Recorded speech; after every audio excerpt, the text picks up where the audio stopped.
Hi, എല്ലാവർക്കും എൻ്റെ പുതിയൊരു വീഡിയോയിലേക്ക് സ്വാഗതം. ഞാനിപ്പോൾ പറയാൻ പോകുന്നത് ക്ഷീണം മാറാനും വിശ്രമത്തിൻ്റെ മറ്റൊരു രഹസ്യമായ ഒരു യോഗാസനത്തിനെ കുറിച്ചാണ് ഞാൻ പറയാൻ പോകുന്നത്. ഇതിൻ്റെ പേരാണ് ശവാസന. ഇത് പ്രാർത്ഥന, ധ്യാനം കഴിയുമ്പം ശവാസനത്തിലൂടെയാണ് അവസാനിപ്പിക്കുന്നത്. ശവാസനം ശവം പോലെ മലർന്ന് കണ്ണടച്ച് ശരീരം മുഴുവനും പൂർണ്ണമായി തളർത്തി നിശ്ചലമായി കിടക്കുന്നതാണ് ശവാസനം. ഇത് നമ്മുടെ ശവാസനത്തിൽ കിടക്കുമ്പം നമ്മുടെ ശരീരത്തെ പൂർണ്ണമായിട്ടും വിശ്രമത്തിലാക്കുന്നു. ഇത് നമ്മുടെ മനസ്സിനെയും പൂർണ്ണമായിട്ടും വിശ്രമത്തിൽ ആക്കുന്നു. ഈ യോഗ തുടങ്ങുന്നതും അവസാനിപ്പിക്കുന്നതും ശവാസനത്തിലൂടെയാണ്. യോഗ തുടങ്ങുമ്പം ഒരു 2 മിനിറ്റ് ശവാസനത്തിൽ കിടക്കണം. അതുപോലെ തന്നെ യോഗ അവസാനിപ്പിക്കുമ്പോൾ ഒരു 5 തൊട്ട് 10 മിനിറ്റ് വരെ ശവാസനത്തിൽ കിടക്കണം. ചെയ്യേണ്ട വിധം: ബെഡ്ഷീറ്റ് നിവർത്തി വിരിക്കുക. അതിൽ നീണ്ടു നിവർന്ന് മലർന്ന് കിടക്കുക. കിടപ്പ് വളഞ്ഞും ചരിഞ്ഞും ആകരുത്, ഒരേ ലെവലിൽ ആയിരിക്കണം. തുടകൾ തമ്മിൽ കൂട്ടിമുട്ടാത്ത വിധം പാദങ്ങൾ 1.5 അടി അകലത്തിൽ വയ്ക്കുക.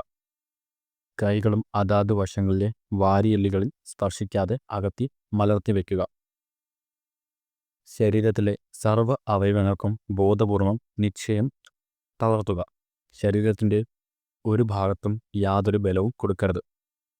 കൈവിരലുകളും തളർന്ന് കിടക്കട്ടെ. ഉറങ്ങുന്ന കുട്ടികളുടെ ശരീരം എപ്രകാരമാണോ തളർന്നു കിടക്കുന്നത്, അതേ പ്രകാരം നമ്മളുടെ ശരീരവും തളർന്ന് കിടക്കട്ടെ. കണ്ണുകൾ രണ്ടും അടയ്ക്കുക, ഉറങ്ങുന്ന മാതിരി. എന്നാൽ ഉറങ്ങിപ്പോകാതിരിക്കാനും ശ്രദ്ധയും വേണം.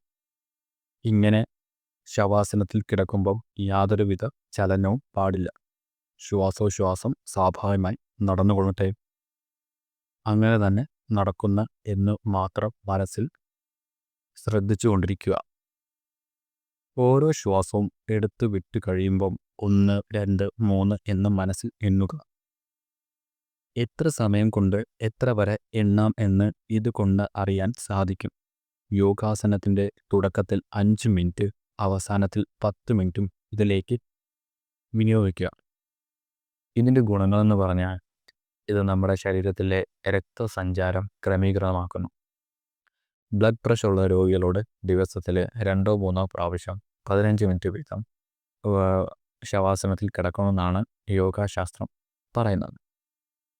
ഇത് നമ്മുടെ ശരീരത്തിന് പുതിയ ചൈതന്യവും മനസ്സിന് ഉന്മേഷവും ലഭിക്കുന്നു. ഇത് സാർവ്വവിധം നിറഞ്ഞു നിൽക്കുന്നു. ഇത് നമ്മുടെ ശരീരത്തിലെ എല്ലാ അവയവങ്ങൾക്കും പൂർണ്ണമായിട്ടുള്ള വിശ്രമം ലഭിക്കുന്നു. ശവാസനത്തിൽ കിടക്കുമ്പോൾ ഇത് നമ്മുടെ ശരീരത്തിൽ കോസ്മിക് എനർജി, പ്രപഞ്ചശക്തി നമ്മളിലേക്ക് ആകർഷിക്കപ്പെടുന്നതായിട്ട് നമുക്ക് തോന്നും. ഇത് ക്ഷീണം മാറാനും വിശ്രമത്തിൻ്റെ മറ്റൊരു രഹസ്യം കൂടെയാണ്. രാത്രിയിൽ ഉറക്കം വരാതെ വിഷമിക്കുന്നവരുണ്ടെങ്കിൽ ശവാസനം സ്വീകരിക്കുക. ഫലം അത്ഭുതകരമായിരിക്കും. അപ്പോൾ ഈ രാത്രിയിൽ ഉറക്കം വരാതെ വിഷമിക്കുന്നവരൊക്കെ ഉണ്ടെങ്കിൽ ഈ ശവാസനം കിടക്കുന്നതിന് മുമ്പേ പ്രാക്ടീസ് ചെയ്യുക. ഞാൻ പറഞ്ഞ പോലെ എല്ലാ ദിവസവും ചെയ്യുകയാണെങ്കിൽ തീർച്ചയായിട്ടും ഫലം അത്ഭുതകരമായിരിക്കും. അപ്പം നിങ്ങളത് പ്രാക്ടീസ് ചെയ്യുക.